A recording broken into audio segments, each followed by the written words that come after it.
last 2 decades, U.S. forces have enjoyed an asymmetric advantage over enemy forces due to quality personnel, superior technology, greater logistics capabilities, unchallenged air superiority, uncontested sea control, and an unfettered ability to command and control.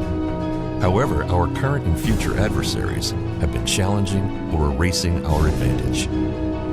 The Marine Corps Operating Concept, or MOC, is the starting point to address this problem by reaffirming the primacy of maneuver warfare and combined arms for the 21st century, and identifying the critical tasks to develop the future force. Its purpose is to describe how the Marine Corps will operate, fight, and win in 2025 and beyond, and to shape our actions as we design and develop the capabilities and capacity of the future force. Through a combined arms approach that embraces information warfare as indispensable, it achieves complementary effects as it executes maneuver warfare across all domains.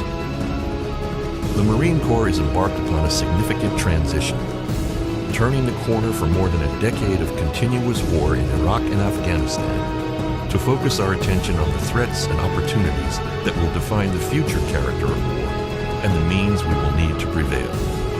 Fighting at sea, from the sea and ashore, it operates as an integrated part of the naval force and the larger combined joint force.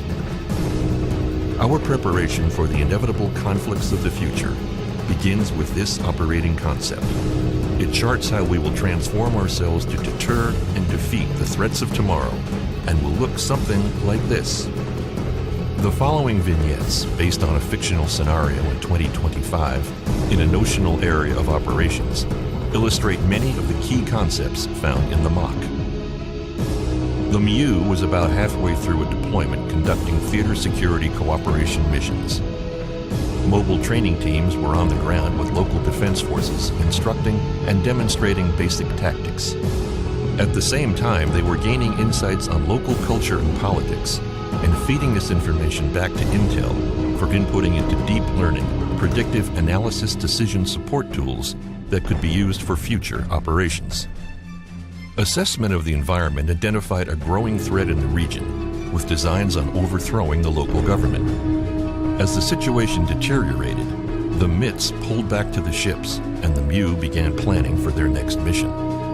During this time, a hostile hybrid force with advanced weapons and ISR overthrew the local government, posing an immediate threat to the sea line of communication. The ARG-MEU was tasked to secure an expeditionary forward position on an island inside the enemy's threat ring. Sensors and decoys had been left in key locations to prep the environment for future conflict. The intent was to establish a sensor line to get a better read on signatures and movements, deny the enemy's ability to maneuver in the littoral, and strike targets deep inland. It helped that the island had a decent patch of paved road to use to arm and refuel aircraft. Unmanned underwater vehicles conducted hydrographic survey and identified potential landing areas, while unmanned aircraft surveyed the entire area looking for threats and opportunity. A deception drew attention to alternate islands to confound the enemy. Low-signature unmanned undersea and surface vehicles conducted multi-domain reconnaissance in the days prior, providing critical details on the tides and beach area. A local intranet, ComNet, was established using a UAS to ensure comms throughout the operations, as it was certain the enemy would attack in the cyber domain. A rifle company raid came in from over the horizon on a zero-illumination night with small boats and fighting connectors.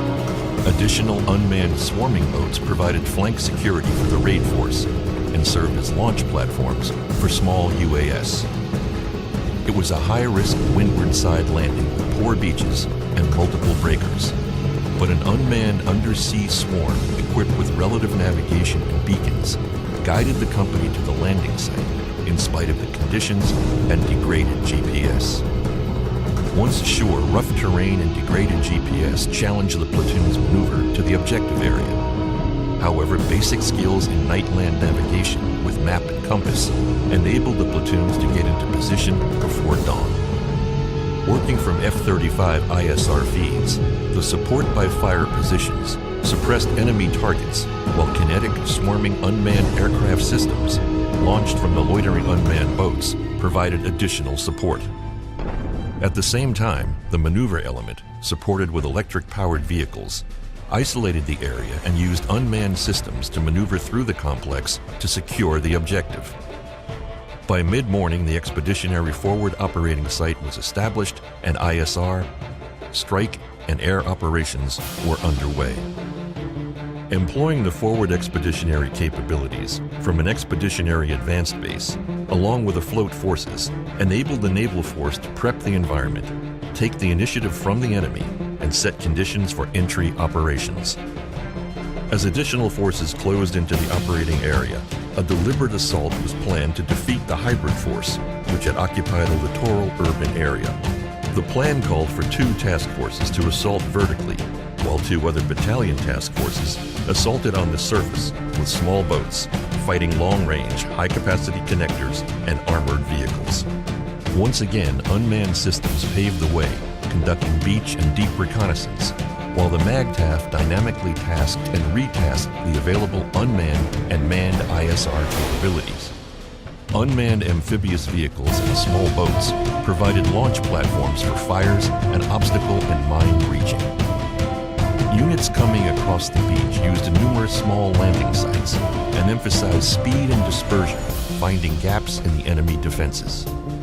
They did have to contend with hasty mines and hasty obstacles, but used their unmanned assault vehicles equipped with breaching capabilities, like UAS with explosive charges, were employed to detect and overcome the obstructions.